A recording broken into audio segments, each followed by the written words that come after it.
Welcome back to ECW 2007 and Guilty as Charged, the 50th episode in this series, and fittingly the final episode of this series. The shows that I've booked so far will all go into one playlist, which is ECW New Breed Unleashed, as we start the new series and the new era of this ECW save with ECW on FX. Into the pay-per-view, we begin with a disappointing video package really. It promotes tonight's main event as well as the rest of the pay-per-view card.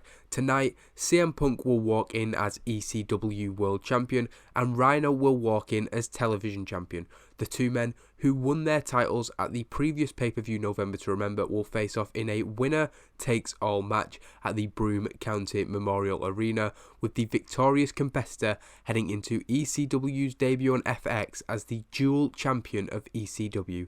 The video package has a competitive, sports-like feel, a departure from the usual grungy, gritty style of promoting matches in ECW, perhaps a sign of the new direction the company is looking to take in 2007. The commentators put over the high-impact, intense action that will be on display, particularly in this opening contest, the World Tag Team Championships match. The Havana Pitbulls defend against Brent Albright and Chad Collier in a 12-minute open match back and forth. These guys are really sent out to set the tone for the show, and it is an okay match. Rocky Romero doing really well, the others around, not great but not too bad. It was a decent match, a D+, but the Havana Pitbulls pick up the victory in 12 minutes 7 following the Cuban Missile Crisis. Chad Collier angry there because Ricky Reyes almost injured him. I hope that doesn't cause too many problems backstage. Nonetheless, the Havana Pitbulls stand tall in the ring, still the only tag team champions that we have ever known in the new ECW. They remain undefeated as a duo and give a great start to what will be undoubtedly a hugely challenging night for the Hustle at Guilty as Charged. The other two members of the group, Sonny Siaki and the leader, Homicide, will face former Hustle members Xavier and Loki respectively in two highly anticipated matches on the card. Continuing to set that tone of change and the new impetus that we're looking for going into the arrival on FX, Paul Heyman cuts a promo in front of a ECW on FX backdrop. Partly it is to get over the new style, but also it is because I know Paul Heyman segments do really well and it'll give us a boost at the end of the show. He first commented on the impressive performance of the Havana Pitbulls in the opening match before turning his attention to the main event. Heyman put over that tonight was the final night of complete chaos in ECW, saying that new rules would be implemented as ECW comes to FX. Rhino and CM Punk were encouraged to do whatever it takes to become the dual champion tonight, as changes were coming to ECW. Along with new rules, there would be a new vision for the company and new talent. ECW caught fire once again in 2006 and 2007. The company comes back bigger, badder and better than ever before. Paul doing a masterful job of improvising a really good segment that will, like I said, help us at the end of the show as we go into the second match of the night, which is really impressive considering it's got three basically rookie people who we haven't booked before. We see some really good performance in here. Teddy, the star of the show on the New Heart Foundation side. Lance Storm doing okay, I would have hoped for better from him, but Steve Corino with a really good performance, Paul Burchill doing pretty well as well, the others not so good, but considering how young they are, Wilson and Smith doing okay there. It was a decent match, but again little heat unfortunately, but the newcomers Lance Storm and the New Heart Foundation pick up the victory, Teddy Hart pinning Cedric Anderson with a triple bypass. I'm not sure what that move is, but I'm sure it's some big move from him. A really impressive performance for that 8-man tag team match. I did think that'd be one of the not so good matches on the night, but those newcomers doing really well, and that's exactly what we need as we go into that new show. Cutting to the back, we see the Havana Pitbulls rejoining Homicide and Sonny Siaki in their locker room. The war between the Hustle and their former members being promoted by Homicide. He cut an expletive-laden promo about how disgusted he was with the traitors that he allowed into his group, into his locker room, and into his home. Homicide says that he treated them like family, like they were his own flesh and blood. Tonight, Xavier and Loki are being left in a pool of their own blood, and the Hustle will continue their violent revolution in ECW. Homicide improvising well. It's not a brilliant segment, but things are really going our way tonight, so I'm waiting for that massive mistake that I've made or something that goes terribly wrong, because so far, so good. This has been pretty smooth sailing. We then go into a video package which isn't great, and hurts the storyline just before one of the matches from the storyline. But it's about the Hustle's civil war and what broke the group apart, relaying the history from the very first episode of ECW Cyberslam back in February 2006. They debuted as revolutionaries, looking to bring ECW up to speed with the 2006 wrestling industry. It was later revealed that they were under the tutelage of Paul Heyman, and the chief of ECW's decision to distance himself from the group was the beginning of the end for them. Having been threatened with expulsion from the group on a number of occasions, Xavier was pushed over the edge after November to Remember and has been punished from that day for his actions. Xavier picked up the biggest win of his career against Homicide back in December at Guilty as Charged. He faces his former tag team partner Sonny Siaki. They know each other really well, while Homicide goes against his former right-hand man. These two men were the faces of the Hustle, Homicide and Loki. They will face off later, but the third match of the night is Xavier v Sonny Siaki, and during Xavier's entrance he is jumped from behind by the much larger Sonny Siaki, who manhandled him for several minutes before things were brought back under control. This is before the match even begun, obviously. The commentators did mention Siaki's questionable singles record in ECW during this time, and pointed out that this may be his best chance of victory against the extremely talented Xavier. So it's a 51D+.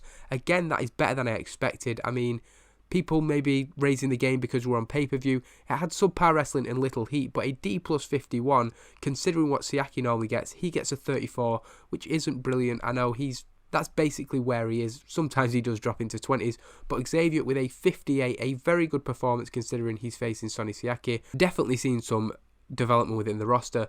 Previously, like 50s would have been an acceptable score. Now we're seeing a lot of high 50s and some in the 60s tonight, so that's really good to see. The match is pretty much one-sided. Sonny Siaki absolutely dominating Xavier, taking advantage of that pre-match attack, but Xavier comes back, and in about a minute and a half he is able to break down and beat down Sonny Siaki with some vicious kicks and some brutal strikes, and he takes Sonny down in the middle of the ring, locking in that crossface finisher that we're trying to get over, the same move that made Homicide tap out, and Sonny Siaki has no choice but to quit. And after the match, Homicide comes out. He looked to berate both Sonny Siaki and Xavier as if he was still in charge of Xavier. Luckily, before things could go off the rails, Xavier confronting Homicide. The entrance music of Loki hit, and the commentators confirmed that the match between Homicide and Loki, the two former figureheads of the Hustle, had been moved forward to be the next match. So we're keeping the momentum going with another pretty good match. Homicide taking a stunt bump during the match, which played into the finish. It had decent wrestling. Again, we're not building much heat, unfortunately. A 50 from Homicide is decent. A 66 from Loki, definitely good to see his face run getting off to a good start. It's a 58 C-. The two brawl. The idea of this match is that they go all out. It's a car crash match. Homicide and Loki climbing a piece of the set, and eventually Homicide being dragged down by Loki in the brawl. Sort of back and forth punches, Loki getting the better of it, and Homicide falling down into, of course, a gimmicked part of the stage, because this is a stunt bump and not a crazy bump. Loki then able to pick up the victory. In 18 minutes and 7 though, this is the second longest match of the card, and we wanted them to go all out, and they've delivered a decent match. Not anything spectacular, but I'm happy with a C-, and I'm definitely happy with how the show has gone so far. Another good rating after the match.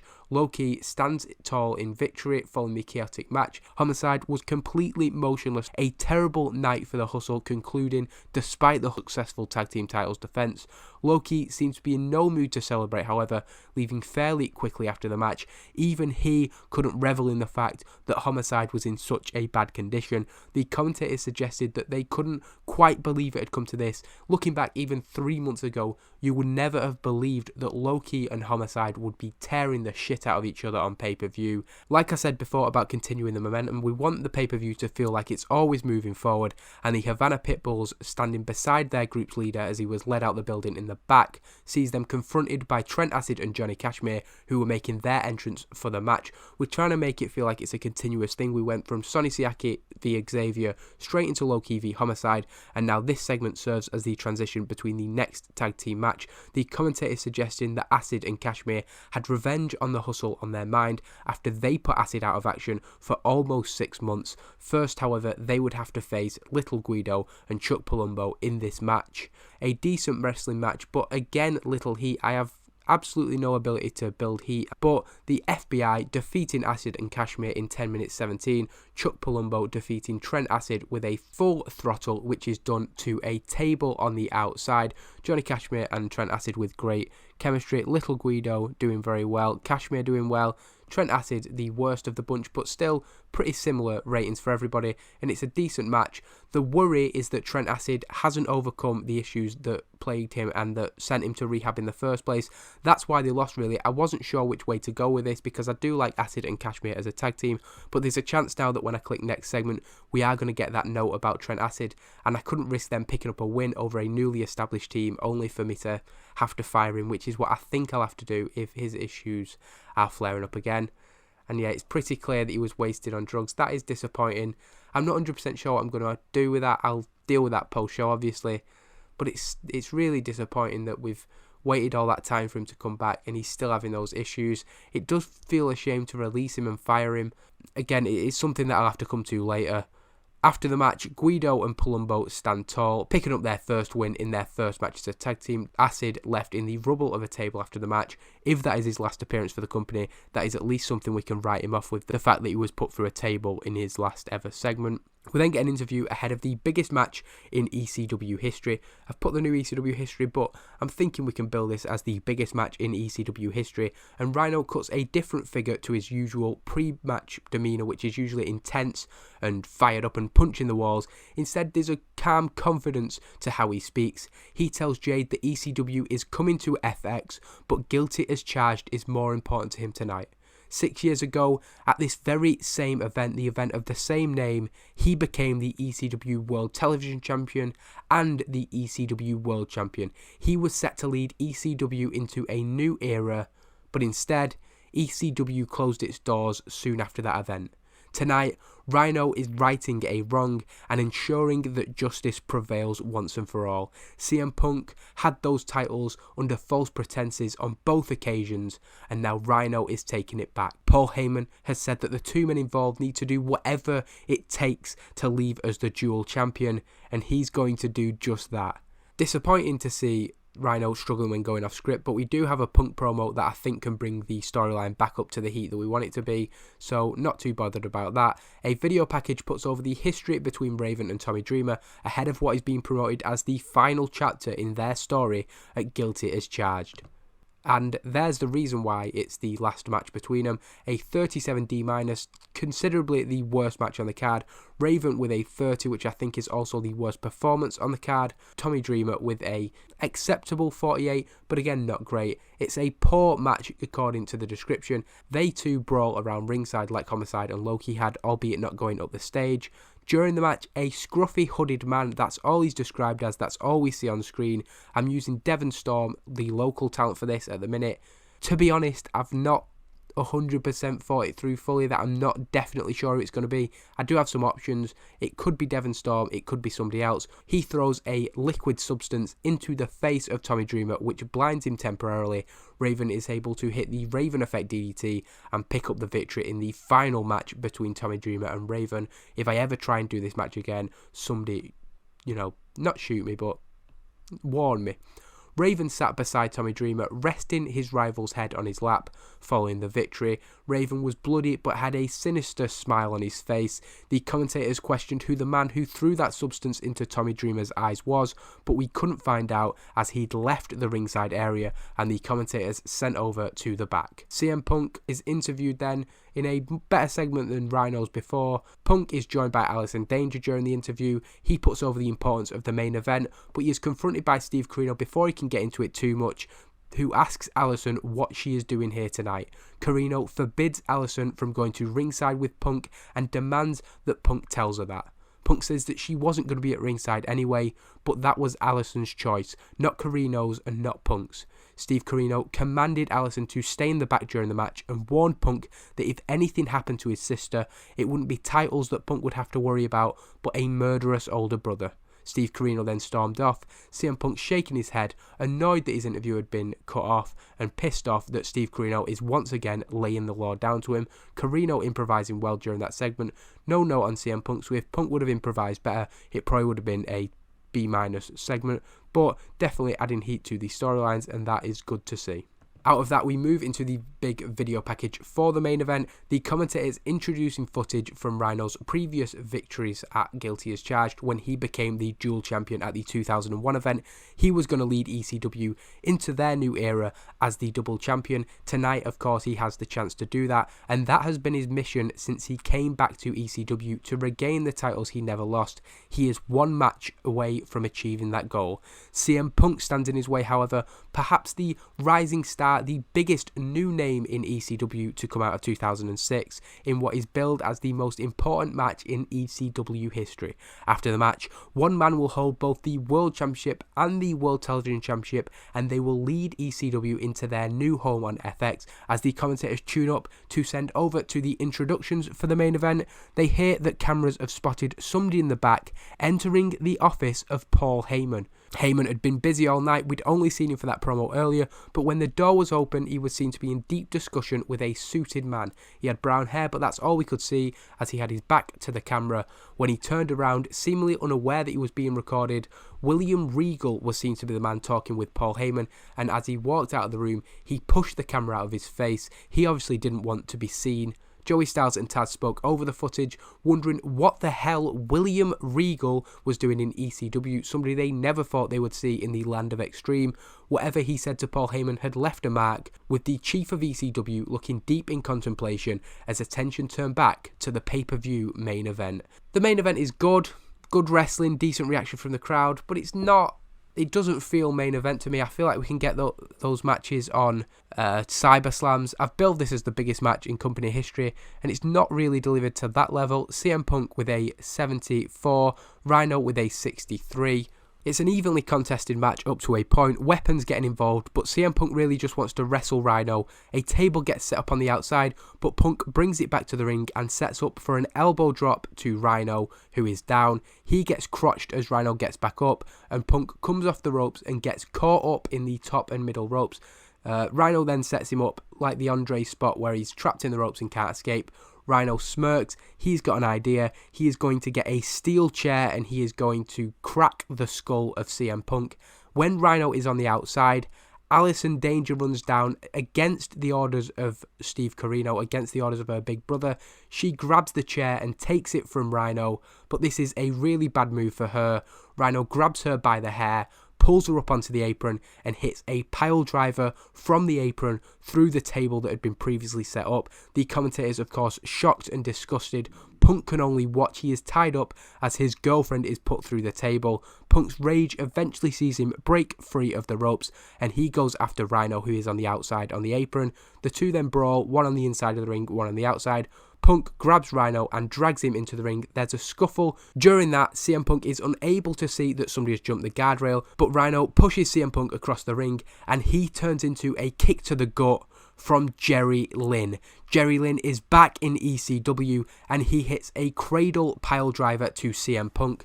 CM Punk laid out in the ring, Lynn forcing him back to his feet. He stumbles and staggers. He isn't aware of where he is, and Rhino hits the gore to take CM Punk down. The second time that he has done this, the second time he has taken a title from CM Punk. In 23 minutes and 46 seconds, Rhino is the new ECW World Champion, the undisputed dual champion going into that FX show. After the match, Rhino is handed both of the titles as he officially becomes that undisputed dual champion 6 years after achieving the very same feat at Guilty as Charged 2001. This wasn't a time for celebration, however. There was a worried atmosphere as Allison Danger was carried out of the building on a stretcher, Joey Styles and Taz showing major concern for her condition. CM Punk also laid out cold at ringside as Rhino and the returning Jerry Lynn stood tall together in the ring. Lynn proudly raised the hand of Rhino as the commentators condemned the disgusting actions of both men. One of the biggest nights in ECW history, marred by the actions of the two men in the ring. Taz admitted that Paul Heyman had said that they should do whatever it took to win the match, and Rhino had done just that. ECW is coming to FX, and whether people like it or not, Rhino is the ECW World and Television Champion what Jerry Lynn has to do with this, and why he decided to assist Rhino and come back to ECW are just two of the questions that are going to be asked leading into the debut of ECW's brand new show, of course, coming to FX. So it's a 66C+. I think overall it was probably the best show we've done. It's just the main event didn't hit the heights that we wanted it to. I'm happy with pretty much everything on the show. Again, I'd hoped that the main event would maybe get us a B-. I didn't expect much more than that. That said, in terms of storyline and where I wanted the company to be, I'm happy with the outcome of pretty much everything. Raven and Dream are sort of on an island of its own, happily ending that, but pretty much everything else we're putting in position. The FBI established as a tag team, Loki and Xavier picking up really good wins with two very good performances. Everybody up their game really for the pay-per-view. The New Heart Foundation coming in and doing pretty well. They don't have much over us in the tri-state or in the US at all. So again, they're doing pretty well considering. The Havana Pitbulls continue their dominant tag team title run. I really think that quite quickly really from where we've been on CyberSlam to where we are now and going into the ECW and FX show, we have definitely brought a new structure to the roster, the young hungry talent coming to the fore, and I'm really looking forward to what we can do on that new show. There's going to be a new approach to how I book the shows. I think it's going to be live every week, so that means that I'm not booking with the idea that I've got to cycle through everybody in mind, but rather put on the best matches and the best shows for that particular night. ECW on FX, the new era, the new playlist, the new series of this save game, and I'm excited for what we're going to do on that show.